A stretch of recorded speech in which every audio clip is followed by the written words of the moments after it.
No lo descartemos nunca. Hay que pensar que este terrorismo salafista, yihadista, con todo lo que significa, siempre está ahí latente. Muchas veces está muy relacionado con lo que pasa en otras partes del mundo, cuando ellos sienten que sus hermanos musulmanes, dentro de este concepto de la umma, de la comunidad de creyentes, están siendo agredidos por los judeocristianos, hay quien se cree dentro de los más extremistas. A la de tres, con Lluís Gracia. Bien, hoy nos acompaña el coronel Pedro Baños, analista geopolítico. ¿Qué tal? ¿Cómo está? Muchísimas gracias. Hola Luis, encantado.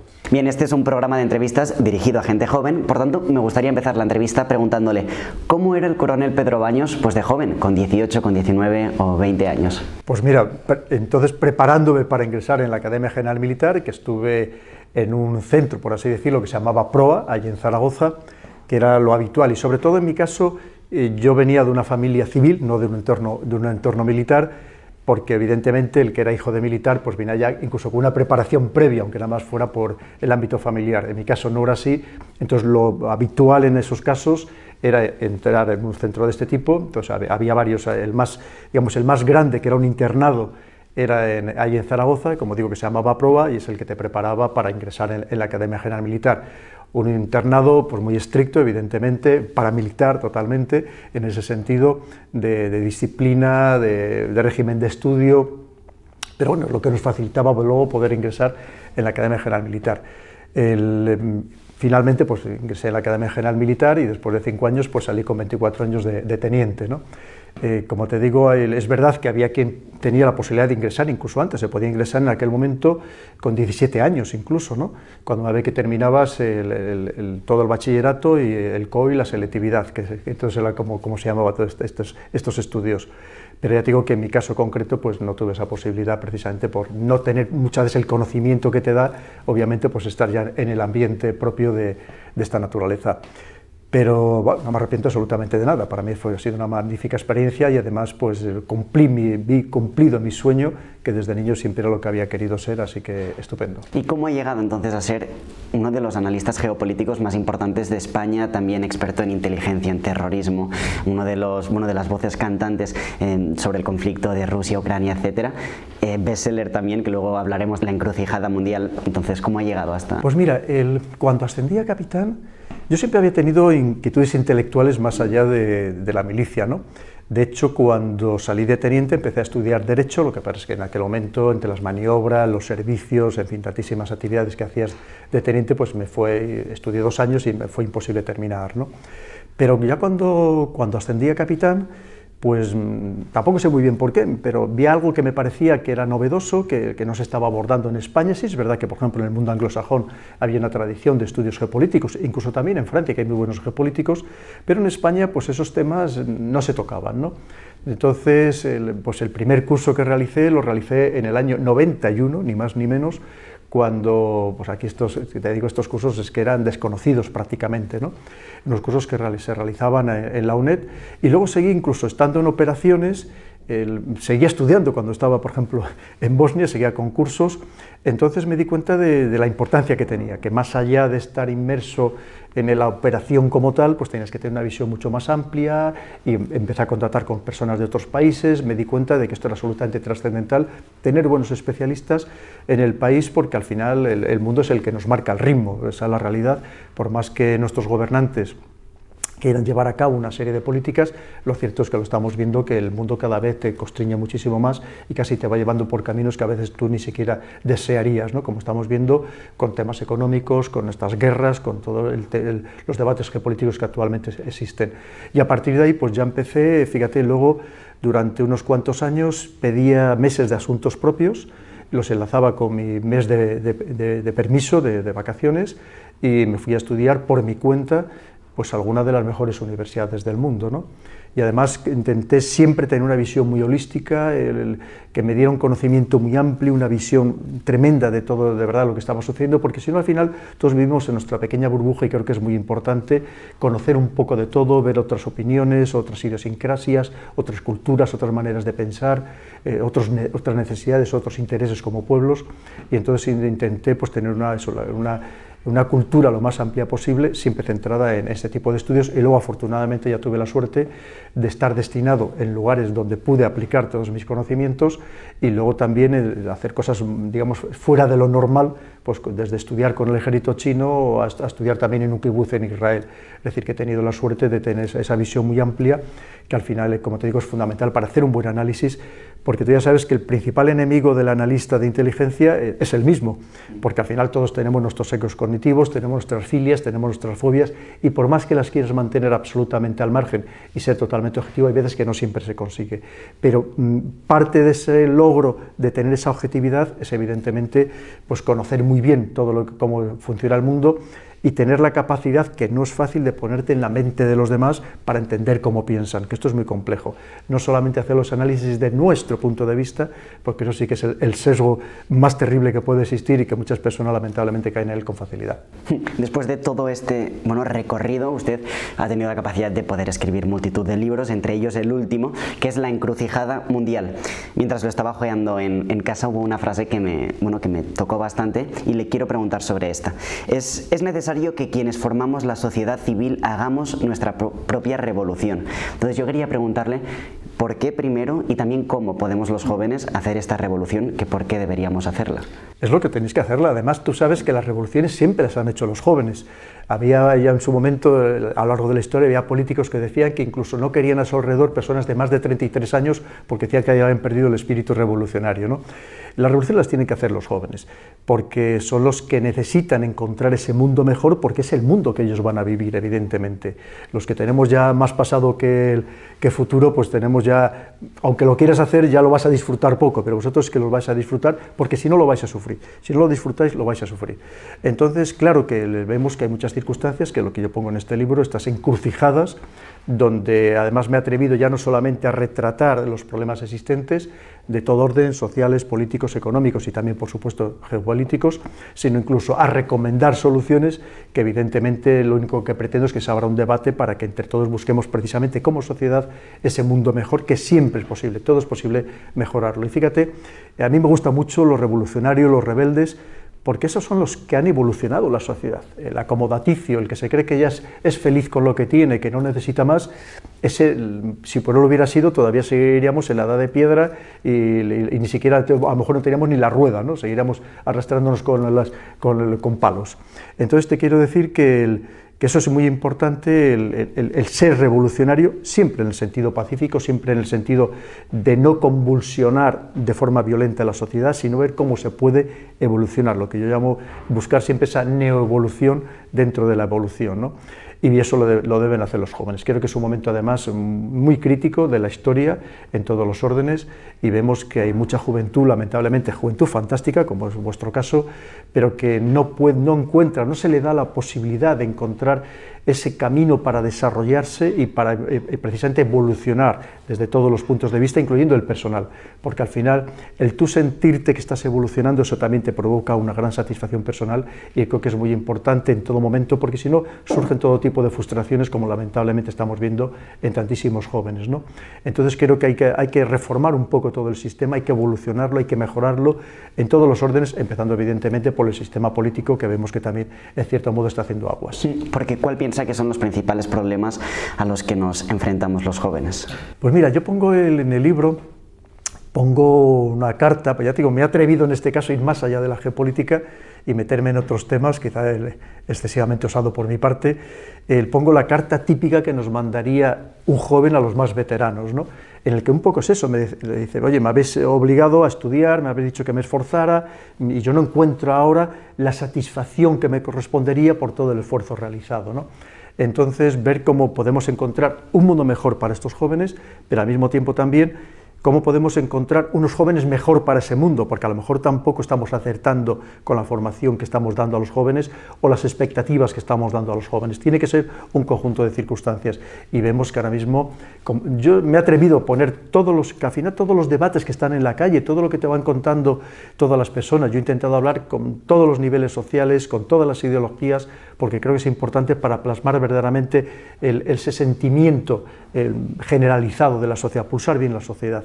Entonces, ¿qué vemos? Pues mira, la dificultad para independizarse, los sueldos bajos, sobre todo comparados con la formación que han tenido, pero estamos hablando incluso de personas muy bien formadas. Fíjate, estamos hablando del caso de los médicos, ¿no? ¿Qué situación se encuentra en muchos casos? O grandes científicos que trabajan, por ejemplo, en el Centro Superior de Investigaciones Científicas, Consejo Superior. Entonces, te quiero decir que eso está creando una vez más esas frustraciones.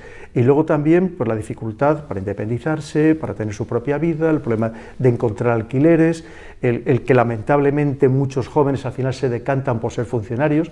Esto me parece algo terrible, porque personas brillantísimas, personas con grandes capacidades que podían ser los grandes emprendedores que tiraran del carro de toda la sociedad, pues vemos que muchas veces simplemente se acomodan porque les es más fácil buscar ese puesto acomodaticio que no pelear en una sociedad que casi les pone más trabas que otra cosa a la hora de emprender, ¿no?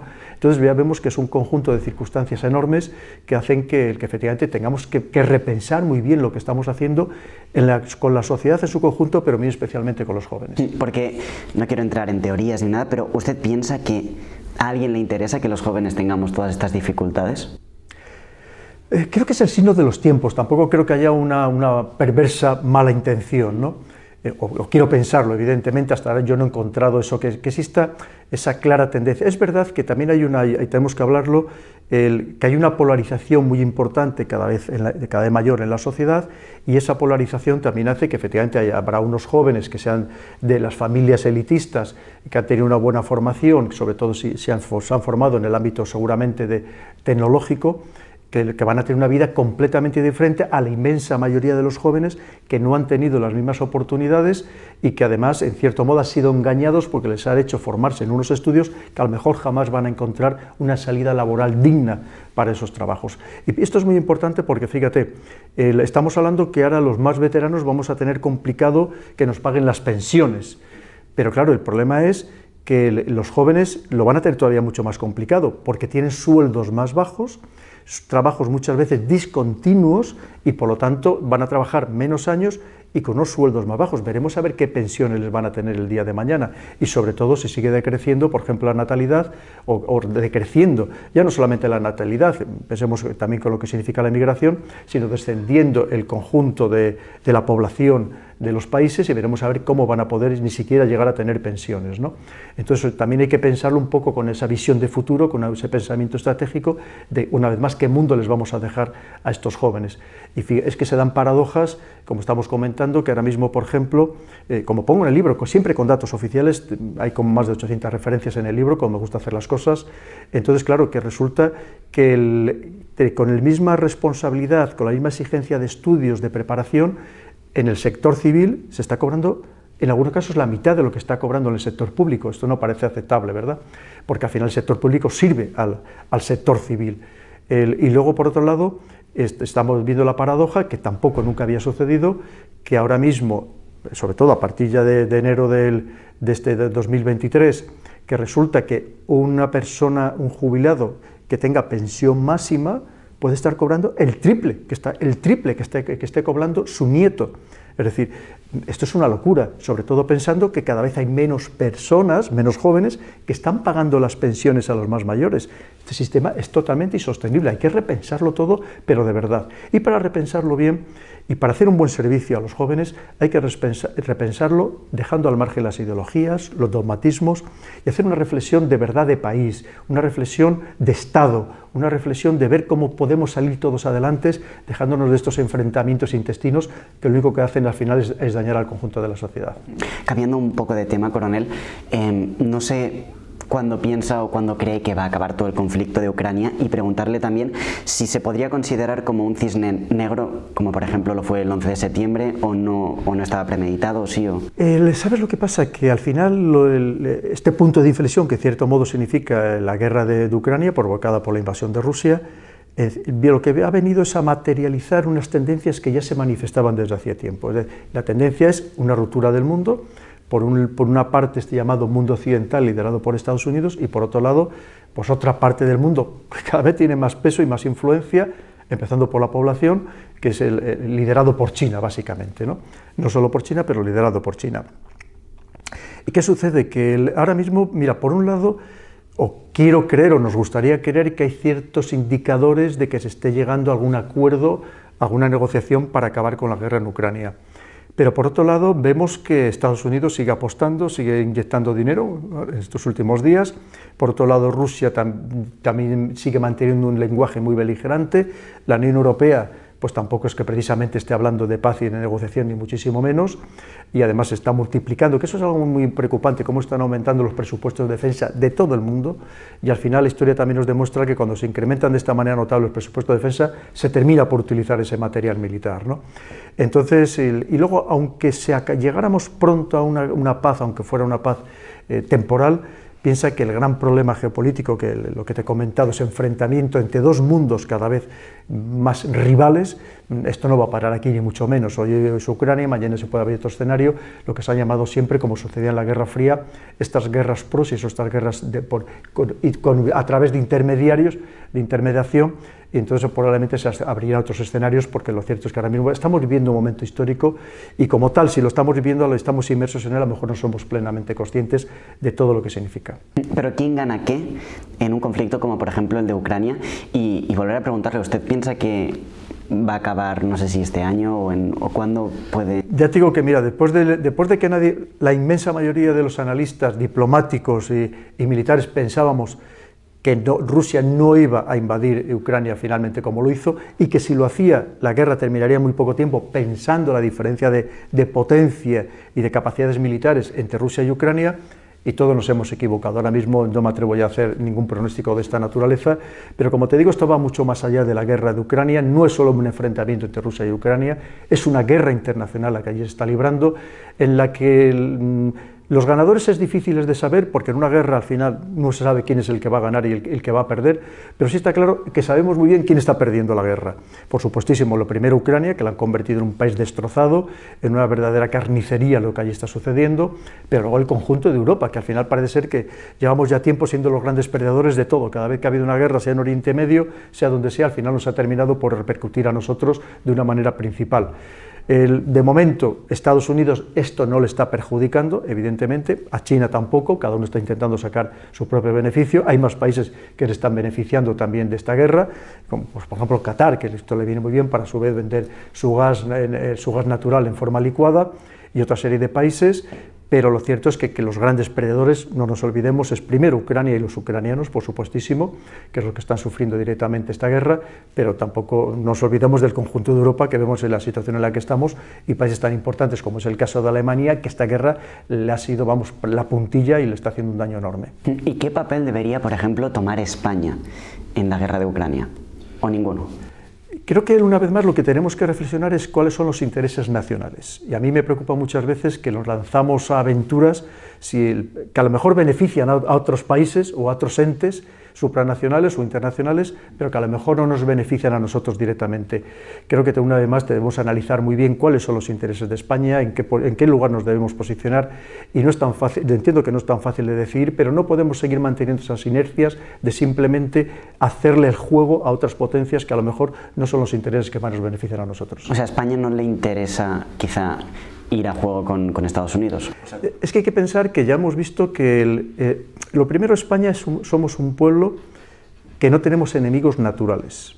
Eso hay que decirlo, somos un pueblo querido allí donde vamos, no somos mal vistos, porque somos un pueblo que enseguida nos rodeamos de todo el mundo, que nos tomamos un café con cualquiera, somos un pueblo muy abierto, muy solidario, muy tolerante, pero muchas veces nos hemos creado enemigos o nos han creado enemigos muchas veces por seguir el juego a otros países. Y una vez más tenemos que reflexionar si hay algo que nos interesa o no nos interesa. Hay otros países que lo han visto muy claro, es decir, que no significa abandonar a tus aliados, pero en algunos momentos determinados, si no han querido participar en ciertas velidades belicistas, pues no lo han hecho. Y tenemos el caso de Francia, por ejemplo, en el año 2003, con la invasión de Irak, ¿no?, que no participó. Te quiero decir que tenemos que una vez más reflexionar. Somos demasiado generosos. Tú sabes que España somos el único país de toda la Unión Europea que ha participado en todas las misiones y todas las operaciones llevadas a cabo por la Unión Europea. Otros países no lo hacen, te quiero decir, que miran en cada caso concreto si les puede beneficiar o si les puede perjudicar. Nosotros somos excesivamente quijotes en ese sentido y muchas veces nos lanzamos a aventuras que a lo mejor no hemos reflexionado lo suficiente si es lo que nos interesaba como país o si estamos haciendo una vez más el juego a otros países. Sobre las superpotencias, hablaba antes de China, de Rusia y de Estados Unidos. ¿Cuál va a ser la próxima gran potencia del mundo? No sé si lo seguirá siendo Estados Unidos o China. China tiene todas las posibilidades, evidentemente, de serlo sería China, pero siempre y cuando con permiso de Estados Unidos, que tampoco le demos por muerto ni muchísimo menos a Estados Unidos. Es más, Estados Unidos va a hacer todo lo posible para no perder esa influencia absoluta que ha tenido en los últimos años y está muy preocupado, evidentemente, por lo que está sucediendo en China, como nos pasaría a cualquier multinacional, imaginémonos, que ha podido tener todos los mercados a su disposición, ha podido marcar los precios a los proveedores, ha podido copar todos los mercados y de repente le surge un gran competidor. Hará todo lo posible para no perder ese predominio en los mercados, evidentemente, pero en este caso lo tiene muy complicado, es verdad, porque lo de China es apabullante y lo detallo en el libro, en la encrucijada mundial, cómo ha pasado en 20 años de ser, como pongo, de la nada al todo, ¿no? Entonces, obviamente, pues esto no deja de inquietar a un Estados Unidos que quizás se durmió en exceso en los laureles, como suele suceder cuando tienes el poder tan absoluto, y a lo mejor ahora mismo no sabe muy claramente cómo poder intentar mantenerse en esa posición de privilegio de la que ha disfrutado. Y sobre India, no sé si quizás la cuarta gran potencia, es la segunda en población, entiendo. La segunda o la primera, porque tampoco lo sabemos muy bien, ¿no? Pero en cualquier caso es cierto que también hay que tenerlo muy presente, y además una India que hasta ahora era un aliado fiel de Estados Unidos que le servía para completar este cerco estratégico a China, pertenecía a lo que se llamaba la Alianza Quad, prácticamente una mini OTAN que había establecido Estados Unidos en esa parte del mundo, donde sabemos que ahora mismo es donde se está cociendo todo, donde se ha girado el centro económico también del mundo, en gran medida también a esa parte del planeta, y al mismo tiempo pero claro, en los últimos días, casi en los últimos meses, pues vemos que India ha variado un poco también el curso y ahora se está aproximando mucho más al otro grupo, esto que llamaríamos los BRICS, y que evidentemente pues liderados por China, ¿no? No significa que no tenga sus problemas, también sus rivalidades con China. Recordemos que todavía hay parte de la frontera que no tienen absolutamente definida, todavía hace muy pocos años han tenido un enfrentamiento, incluso con muertos militares, pocos afortunadamente, pero estuvo a punto de haber una escalada, y también tienen el conflicto que mantiene junto con Pakistán en la zona de Cachemira, pero en cualquier caso ahora mismo está más próximo a China de lo que ha estado nunca, porque como digo, hasta ahora mismo, hasta hace muy poco tiempo, era uno de los grandes aliados de Estados Unidos. Es un país muy a tener en cuenta, por todo lo que significa. También tiene sus grandes problemas internos, teniendo tantísima población, pero en cualquier caso tiene una élite, que estamos hablando de más de 200 millones de personas, muy bien preparada, que habla perfectamente inglés, muy volcada también en el ámbito tecnológico, también lo está haciendo muy bien de llevar a sus mejores mentes a estudiar al extranjero, allí donde está el conocimiento principal, y por lo tanto pues es un país también muy a tener en cuenta, como no. Y coronel, ¿qué debería hacer España para ser una de las 10 potencias más fuertes del mundo? No sé si eso es probable, o como mínimo, bueno, pues para subir escalones. Es posible, sin lugar a dudas. La probabilidad ahora mismo es baja. ¿Por qué? Porque somos un país tremendamente fraccionado en todos los órdenes. Es decir, nos hace falta unidad y nos hace falta acción del Estado. Ahora mismo, en muchísimos campos que podríamos hablar, yo veo que esa acción del Estado no la veo claramente manifestada, ¿no? Por un lado vemos que esta entrega de competencias, esta delegación de competencias, transferencia de competencias a las comunidades autónomas, en cierto modo también nos debilita como país, y luego vemos que muchas veces nuestros propios políticos nacionales están hablando de que están también obligados a cumplir las directrices de Bruselas. Entonces a veces que también nos plantearíamos, entonces ¿para qué les queremos a todos estos políticos nacionales, ¿no? Entonces me falta un poco esa acción del Estado y nos falta sobre todo estar mucho más unidos. Claro que podríamos hacer muchas más cosas, no somos un país pequeño, somos una potencia media, y además una potencia media que en algunos casos, en algunos campos destaca notablemente, como es en infraestructuras, como es en telecomunicaciones, como es en energía, y por tanto podríamos tener un peso mucho mayor y sobre todo una voz y una influencia mucho mayor en el mundo y por supuesto en el contexto de la Unión Europea. Una vez más, quizá porque somos demasiada buena gente, nos dejamos arrastrar, hay veces que no nos sabemos imponer, como hacen los otros con verdadera maldad, ¿no? Con una astucia muy perversa de cómo le dan la vuelta a todo para buscarte las cosquillas, aunque sean teóricos socios y aliados y amigos, ¿no? Y nosotros creo que nos falta muchas veces ese punto de maldad, una vez más, que somos demasiado generosos o demasiado quijotes en los ámbitos internacionales. Y claro que podíamos tener mucha más fuerza, y ya no quiero contar si eso además lo uniéramos con todo el resto del mundo hispanoamericano, que creo que tampoco estamos haciendo todo el esfuerzo suficiente para unirnos con este mundo, que al final pues es nuestro mundo, porque nos une muchísimas cosas, comenzando por la lengua, que es un factor de cohesión absolutamente clave. Entonces ya te digo que efectivamente la posibilidad como tal existe. Ahora la probabilidad hoy por hoy es baja, porque nos faltaría reunir esas condiciones esenciales para efectivamente, como país fuerte, como país unido, tener una voz única y que nos permita pues tener un peso mayor en el mundo. Pero no lo descartemos, o yo por lo menos lo intento, que ojalá lo consigamos, porque creo que además en este momento concreto no es momento de divisiones, es momento de uniones, es momento de fortalezas, porque vamos a un mundo cada vez con un enfrentamiento muchísimo mayor, y tenemos que ser capaces de encajar nuestra pieza en ese gran puzzle, pero una pieza que sea una pieza de fuerza, no una pieza que nos vean de debilidad, que nos vean un país fraccionado, porque evidentemente si no vamos a ser una presa fácil para los grandes depredadores mundiales. ¿Y cuál es la posibilidad de que España llegara a entrar en una guerra? ¿O qué debería ocurrir para que España entrara en una guerra? Porque al final esto, o sea, a veces parece que sean cosas de la Segunda Guerra Mundial, pero es que al final la guerra de Ucrania no está aquí al lado, y hay muchos jóvenes que han ido ahí a luchar. Rusia no sé si lo mismo, entonces...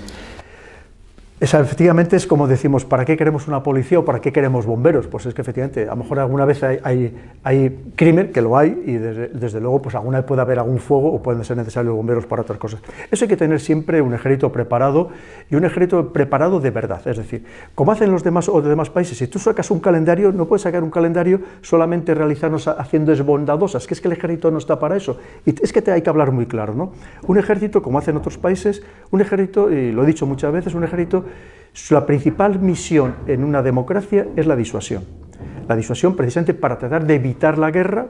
¿Pero por qué? Para evitar la guerra, porque estás dando miedo a aquel que te pretenda ofender, que te pretenda ofender de muchas maneras. Hoy no solamente hablamos de invasiones físicas, estamos hablando de otras muchas maneras de hacerte la contra, incluso podemos hablar hasta del terrorismo salafista yihadista, de muchas otras amenazas que podemos tener, o el control de los cables submarinos, de muchas maneras que te pueden actuar sobre tu país, o el tema de la ciberseguridad, que también es muy importante, y por tanto tú tienes que tener unas capacidades, como digo, de disuasión. Las capacidades de disuasión, recordemos que tú es tener la fortaleza adecuada, evidentemente pensando lo que eres, obviamente no puedes competir con las grandísimas potencias, pero la capacidad adecuada con la fortaleza de tu país.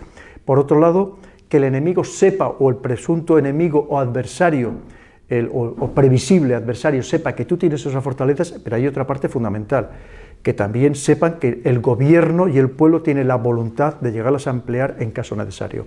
Esto también es muy importante, porque al final la disuasión es un conjunto también de circunstancias, y hay veces que, como vemos lamentablemente con algunas encuestas que se realizan en nuestro país, que no parece que todo el mundo esté dispuesto a hacer ese esfuerzo en el ámbito de la defensa. Y esto va más allá, una vez más, de las ideologías. Lo que estamos hablando es de defender nuestro modo de vida, desde defender nuestro equilibrio en todos los órdenes, el equilibrio social, el equilibrio económico, y por tanto, como digo, eso debe muchas veces que hay quien creerlo, dice, no, es que esto solamente lo puede pensar una ideología concreta, y no es así. Esto tiene que ser lo mismo, una cuestión de Estado, y todos debemos apostar precisamente por tener esa buena capacidad de disuasión, que no se trata de extralimitarnos tampoco, pero sí de tener la capacidad de disuasión adecuada correspondiente precisamente con la potencia que tenemos como país. ¿Pero España podría entonces llegar en los próximos años a tener un conflicto? ¿O? Vemos que nada es descartable, esperemos no llegar evidentemente a ese tipo de situaciones, pero quién sabe. Y una vez más, pensemos que la guerra, no pensemos exclusivamente en la guerra desde el punto de vista convencional. Pensemos hoy en día en la guerra que se libra en el ciberespacio, que es una verdadera guerra en todos los órdenes. Y la guerra muchas veces, fíjate, hay una guerra que a mí me encanta, que cada vez se realiza con mayor frecuencia, que es la guerra cognitiva, de cómo ganar la mente de los ciudadanos, las mentes de las personas, y para eso hace falta también tener buenas contranarrativas, o saber que tenemos la capacidad para emplear esas contranarrativas de forma disuasoria también. Es decir, que es que ahora mismo es muy complejo el escenario de las guerras. Se utilizan estos instrumentos económicos, de ver cómo te pueden estar penetrando para hacer hacerse con el control del país desde el punto de vista económico. Es decir, hay un conjunto de circunstancias. Tenemos que pensar mucho más allá del ámbito estrictamente militar. Hoy en día el ámbito de la defensa y de la seguridad es más amplio que nunca y tenemos que tener especialistas precisamente absolutamente todos los sectores, y concretamente en el campo ciberespacial hay que hacer un esfuerzo muchísimo mayor. España es uno de los países más ciberatacados del mundo. Solemos estar entre el tercero, quinto o como mucho el 10º país más ciberatacado del mundo. Entonces tenemos que ser conscientes. ¿Por qué, coronel? Pues que a pesar de todo somos un país interesante, somos un poco el enlace también entre Europa, entre África, entre América. No tenemos la suficiente mentalidad en general, tanto las instituciones como los ciudadanos, de esa protección que debemos tener en este ciberespacio, de adoptar medidas de ciberseguridad. Lo vemos lamentablemente con los ciberataques que están sufriendo incluso muchas instituciones importantes en el contexto español. Y luego es verdad que todo eso significa que tenemos que hacer un esfuerzo todavía mucho mayor, además que es muy difícil. Tenemos que tener personas muy buenas que las tenemos bien preparadas, pero con medios que se deben actualizar de manera constante, porque si no, que sepamos que las grandes potencias siempre nos van a llevar ventaja, para que veamos de qué maneras podemos hacer hoy en día la guerra más allá de lo que podamos entender con carros de combate o con aviones. Y coronel, ¿qué cree que va a ocurrir también con Ceuta, Melilla y el Sáhara? Al final estos son, bueno, Ceuta, Melilla, territorios españoles, etcétera. No sé si están en peligro o... Pues a mí me preocupa mucho. Evidentemente tenemos que decirlo bien claro, que Ceuta y Melilla son españoles desde antes que existiera el Reino Alauí. Estamos hablando de, porque el Marruecos, por ejemplo, dice en su constitución que no reconoce las fronteras actuales, sino que lo que reconoce son las fronteras históricas, pero es que evidentemente Ceuta y Melilla nunca fueron del Reino de Marruecos. Entonces, no solamente es Ceuta y Melilla, recordemos que tenemos las Islas Chafarinas, el Peñón de Vélez, la isla de Perejil, en fin, que tenemos una serie de islas y de peñones que también debemos proteger, evidentemente, y a mí me preocupa porque vemos que hay una gran ofensiva. Una vez más, que nos falta muchas veces esa narrativa, que también es importante hoy en día, lo que te decía en esta guerra cognitiva, que creo que debemos actuar con muchísima mayor asertividad, precisamente para que los demás no nos vayan ganando esta batalla de la narrativa. Lo triste es que hay muchas personas en España, incluso políticos, ¿no?, de renombre, que cada vez parece que da la sensación de que están más de acuerdo en llegar casi a ceder Ceuta y Melilla a Marruecos, que evidentemente pues esperemos no llegar nunca a esta situación, porque también sería un descrédito para nosotros, evidentemente, porque recordemos que nunca fueron colonias, eso hay que decirlo, no son territorios, al contrario que, por ejemplo, sí que es el Sáhara, que según Naciones Unidas es un territorio a descolonizar, y que además seguimos España siendo la potencia colonizadora y por tanto responsable, que recordemos que el Sáhara fue una provincia española y los saharauis eran ciudadanos españoles, era la provincia número 53, que no se nos olvide nunca. Entonces vemos también que cuando entran en juego los poderosos, pues la ley internacional, la normativa internacional pues queda totalmente diluida, porque al final esto viene justo desde hace 2 años, cuando Marruecos se une también a estos acuerdos de Abraham fomentados por Donald Trump, y a partir de ese momento pues el Donald Trump reconoce la soberanía de Marruecos sobre el Sáhara Occidental, y a partir de ese instante pues en otra serie de países como el Reino Unido, Francia por supuestísimo, que siempre desde el Consejo de Seguridad de Naciones Unidas había apoyado a Marruecos en este sentido, y por otro lado pues incluso países tan importantes como Alemania, que al final terminado cediendo también ante las presiones de Marruecos. Entonces, claro, en ese contexto es muy difícil también mantener una posición firme cuando otras grandes potencias que son de tu entorno, que son las que manejan tu entorno, este mundo occidental, al final pues se enfrentan prácticamente contra ti y que te están llevando precisamente a adoptar esas decisiones. Una vez más, el problema de nuestro país es que muchas veces te voy a decir que no tomamos decisiones pensando en España, pensamos decisiones presionados precisamente por intereses foráneos, y entonces pues es la situación. Pero bueno, es una cosa, tenemos que desligaros el Sáhara Occidental, evidentemente, con toda la problemática que tiene tan importante, y otra cosa son nuestros territorios nacionales, en este caso principalmente, más allá de las islas y los peñones, estamos hablando de ciudades autónomas que son territorios españoles, como digo, desde hace siglos. Coronel, antes ha hablado del terrorismo, entonces no sé cuál es la fuerza del terrorismo ahora en España, si hay la posibilidad de que haya otro atentado. O... No lo descartemos nunca. Hay que pensar que este terrorismo salafista, yihadista, con todo lo que significa, siempre está ahí latente. Muchas veces está muy relacionado con lo que pasa en otras partes del mundo, cuando ellos sienten que sus hermanos musulmanes, dentro de este concepto de la umma, de la comunidad de creyentes, están siendo agredidos por los judeocristianos, hay quien se cree dentro de los más extremistas. Evidentemente no son todos ni mucho menos, no vayamos jamás a criminalizar a toda una religión tan importante como es el Islam, estamos hablando de 1.600 o 1.700 millones de fieles en el mundo, sino una parte de ellos que son extremistas y que consideran que deben defender a sus hermanos y por lo tanto atacando a aquellos que le están atacando a su vez. Y además de todo eso hay otra parte que no se suele hablar mucho de ello, que a mí me preocupa, que es lo que sería el Islam político. El Islam político, que más allá de la religión, lo que son, hay quien busca a través de esa religión y manipulando a sus fieles, obtener precisamente cuotas de poder, hacerse con el control político de regiones o de países enteros. Y eso también creo que debemos prestarle atención, porque nos puede ocasionar problemas en el futuro y que a su vez estén relacionados con el terrorismo salafista yihadista. Esto ahora mismo nuestros servicios de inteligencia, tanto el CNI como la Guardia Civil, como en el caso de la Policía, con su Comisaría General de Información, están absolutamente pendientes y procuran abordar por muy incipiente que sea, cualquier posibilidad de que se llegue a cometer un atentado terrorista. Lo que no significa, evidentemente, que no se produzca, porque recordemos, como dicen los terroristas, nosotros, los ciudadanos o los países, tenemos que tener suerte todos los días, y ellos solamente necesitan tener suerte un día. Entonces, evidentemente, pues siempre hay que estar pendiente de que algo de esta naturaleza pudiera suceder, pero como digo, tenemos personas muy preparadas, ahora ya muy especializadas en estas materias, que lo llevan al día, evidentemente, para intentar evitar que esto se produzca. Porque ¿cuáles son los servicios de inteligencia más importantes del mundo? No sé cómo es un espía, entre comillas, pues hoy en día, y no sé si nos quiere hablar también de los 5 ojos. Pues ¿sabes lo que pasa? Verás, hay servicios de inteligencia que son buenos porque son obviamente de grandes países. Piensa que Estados Unidos tiene 14 servicios de inteligencia, ¿no? De los cuales se llaman los Big Six, los 6 grandes, quitando la CIA y el FBI, los otros 4 pertenecen al Pentágono, ni más ni menos, ¿no? Y algunos de ellos son bastante desconocidos.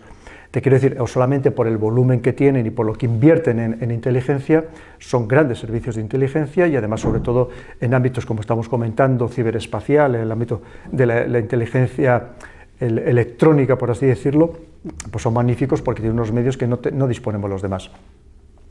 Si encima, en este caso, como tú has dicho, se une a estos los 5 ojos, que son el resto de los países anglosajones, de Reino Unido, de Canadá, de Australia y Nueva Zelanda, pues por ejemplo en el ámbito electrónico, pues tienen capacidad pues para espiar literalmente a todo el mundo. Solamente lo que tiene la NSA, la Agencia de Seguridad Nacional de Estados Unidos, que pertenece al Pentágono, que solo se dedica al espionaje electrónico, unido con el GCHQ, por ejemplo, británico, pues las capacidades son magníficas, esa es la realidad, ¿no?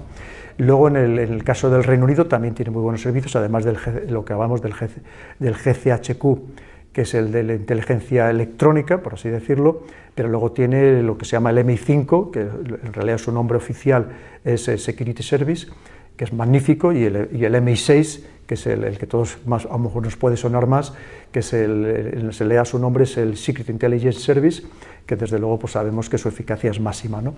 Pero luego hay otros países que podríamos hablar, evidentemente, el caso de Rusia, que tiene ahora mismo el FSB, que tiene el SVR, que es el Servicio de Inteligencia Exterior, tiene el GRU, que es la inteligencia militar, también todos poderosísimos y con muchísima influencia, incluso dentro del país, pero cualquier país importante los tiene. Los chinos son los menos conocidos, aunque también en uno de mis libros, en el dominio mundial, explicitaba precisamente todos estos servicios, les daba bastantes detalles, pero luego hay otros países que, por ejemplo, no tienen esas capacidades, digamos, materiales, pero que son muy buenos servicios en el ámbito de lo que se llama inteligencia humana, del UMI, ¿no? Entonces, por ejemplo, puede ser el caso de Cuba. Cuba tiene muy buena inteligencia humana, siempre ha destacado por ello, por su eficacia. No tener medios, pues han volcado, evidentemente, pues en otro tipo de actuaciones, pero, por ejemplo, por supuestísimo, si hablamos de los servicios de inteligencia israelíes, que son buenos no solamente en el UMIN, sino que son magníficos, sino también incluso en el ámbito electrónico, ¿no? En el ámbito del material, por así decirlo, ¿no? Entonces, te quiero decir que hay servicios muy buenos. Si me preguntas por el caso concreto español, pues tenemos, como nos pasa con tantas otras cosas, tenemos personal extraordinario, absolutamente volcado, que trabaja mucho más allá de lo que sería exigible por el puesto que ostentan, pero que nos faltan pues, medios materiales. Evidentemente no tenemos, como nos pasa en las Fuerzas Armadas, no tenemos las capacidades que evidentemente tienen los países más punteros, pero se intentan hacer todos los esfuerzos posibles y sobre todo suplimos con el celo profesional muchas veces las carencias materiales. Coronel, ¿cómo diría que serán las guerras del futuro? Pues lo que te decía, que las guerras del futuro y del presente van mucho más allá del ámbito convencional, en sentido de la artillería, de los carros de combate, los aviones de combate. Estamos hablando de cómo se emplea también en el ámbito de la tecnología. Cada vez hay más drones, es decir, dispositivos robotizados, por así decirlo, en todo, ya no solamente en el aire, en tierra, submarinos, marinos, pero también el empleo, por ejemplo, del tema de los satélites, que es fundamental para obtener, por ejemplo, inteligencia de satélites, evidentemente, y todo lo que significa esa inteligencia de señales. Pero no solamente eso, sino que también estamos hablando de que hay guerras más allá de este enfrentamiento directo, más directo, ¿no? Que estamos hablando de estas guerras cognitivas, esta guerra de intentar influir sobre las poblaciones a través de cómo, pues de la propaganda, la desinformación, la manipulación mediática, con procedimientos tremendamente sofisticados, donde estos países, grandes potencias, tienen a psicólogos, psiquiatras, antropólogos, sociólogos, para mandarnos mensajes muy concretos para saber cómo nos tienen que manipular a las poblaciones, que cada vez es de una manera más descarada, y por otro lado también, sobre todo, la guerra económica. Al final todo lo que subyace son intereses económicos. ¿Y cómo se hace la guerra económica? Pues con embargo, con sanciones y pidiendo negociar en los mercados internacionales. Por ejemplo, lo estamos viendo embargando los bienes de personas influyentes dentro del país. Entonces hay muchas maneras de intentar, evidentemente, hacerse la guerra, que es como se está haciendo actualmente. Y es más, esa guerra económica hoy en día quizás sea la más importante de todas, aunque sea de la que menos se habla. Ha hablado de manipulación. Entonces, los jóvenes muchas veces, o como mínimo yo, hemos escuchado hablar de George Soros, de Bill Gates, de la Agenda 2030. Entonces, ¿quién domina el mundo y exactamente qué son estos personajes? Es que verás, más allá de las guerras por intereses económicos y geopolíticos, también unas guerras ideológicas. Hay un mundo que lo que pretende es imponer unas corrientes, digamos, ultraliberales, ultraprogresistas, por así definirlo, y hay otra parte del mundo que va en una dirección contraria, que serían neoconservadores. También ahí hay sus guerras. Y luego, ¿sabe lo que pasa? Que esto no es nuevo, ni mucho menos. A lo largo de la historia, todas las personas que han tenido poder, que han tenido influencia, que han llegado a unas cotas muy elevadas precisamente de control, de capacidad de control social, entonces efectivamente lo que han intentado es amoldar las sociedades a lo que ellos creen que es positivo y es bueno, que muchas veces simplemente corresponde con sus propias ideas, ¿no? Con sus propias ideologías. Y esto lo estamos viendo exactamente igual. Pues alguien llega que ya no sabe qué hacer con el dinero y se considera a sí mismo un filántropo, pero claro, su filantropía lo que significa es tratar de imponer unos modelos de vida, una vez más, que ellos creen que es positivo para la sociedad, pero no significa evidentemente que lo sea. Y luego también es cierto, que también hay que decirlo, que estamos en un momento muy concreto en el que hay esa tendencia a ese globalismo, que no es ni más ni menos que un control por las élites del conjunto de la sociedad, que además evidentemente élites que no elegimos ninguno de manera democrática. Y eso también tenemos que estar alertados sobre eso, porque muchas veces con frases bonitas, muy caramelizadas, muy edulcoradas, pues al final que te logran convencer de la bondad de sus acciones, pero al final solamente detrás de lo que subyacen son acciones de puro dominio mundial. ¿Porque son ellos los que están detrás de la Agenda 2030? No exclusivamente, hay muchas más personas, ¿no? En la Agenda 2030 pues es lo mismo, tú si la analizas en puridad te dices, hombre, ¿quién puede estar en contra, no? Porque tú lo ves los 17 objetivos y claro, hay algunos que dices, ¿quién no quiere acabar con la pobreza, con la injusticia, con el hambre? Evidentemente todo el mundo, ¿no? Pero tenemos que entender qué es una vez más lo que relato en el libro, con todo lujo de detalles y con todo tipo de referencias, de que no caigamos en la trampa a lo mejor del perjuicio que nos puede ocasionar para la mayoría de los ciudadanos entrar en estas dinámicas, porque tenemos que saber que a nosotros nos puede perjudicar mientras va a beneficiar precisamente a todo este grupo de élites. En el libro también habla de liderazgo, entonces ya para ir terminando, ¿cómo los jóvenes podemos ser, pues eso, unos líderes en un futuro, unos buenos líderes? Sí, mira, efectivamente, dentro de las soluciones que yo pongo en el manual de mañana, básicamente son tres. Una es la educación, la enseñanza, que es evidentemente clave, porque hay que formar bien a los jóvenes, porque los jóvenes van a ser precisamente el futuro, pero necesitan recibir esa buena educación, empezando por una buena educación pública, por supuesto, pero de verdad. Pero luego, por otro lado, es el liderazgo y por otro lado, cómo reformar o mejorar nuestro sistema político actual. En cualquier caso, si hablamos de liderazgo, pues efectivamente tenemos que ser conscientes de qué nuevo mundo estamos, a qué nos tenemos que enfrentar, lo que significa esta invasión tecnológica por todos los lados, y que a lo mejor el liderazgo anterior no nos sirve. Tenemos que buscar otro tipo de liderazgo mucho más próximo a los ciudadanos, que los ciudadanos terminen convencidos de que de verdad su líder se está preocupando por ellos. Es lo que nosotros, por ejemplo, en el ejército decíamos, mira, el líder puede ser más o menos duro, pero lo que no puede ser nunca es injusto, es decir, tratar de manera diferente a cada uno de sus subordinados.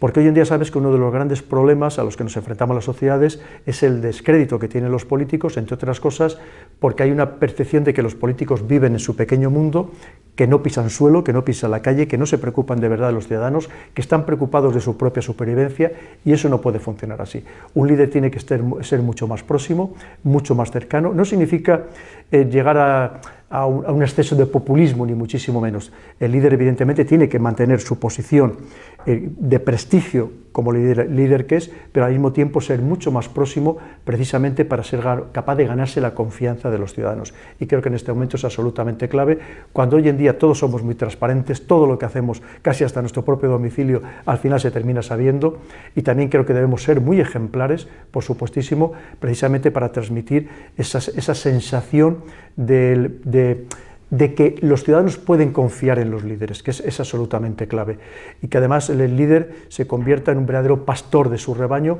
pero en el sentido positivo, no de guiarles por donde quiera él, sino guiarles por donde quiera el rebaño, por el buen camino, pero dentro de la voluntad verdadera de ese rebaño.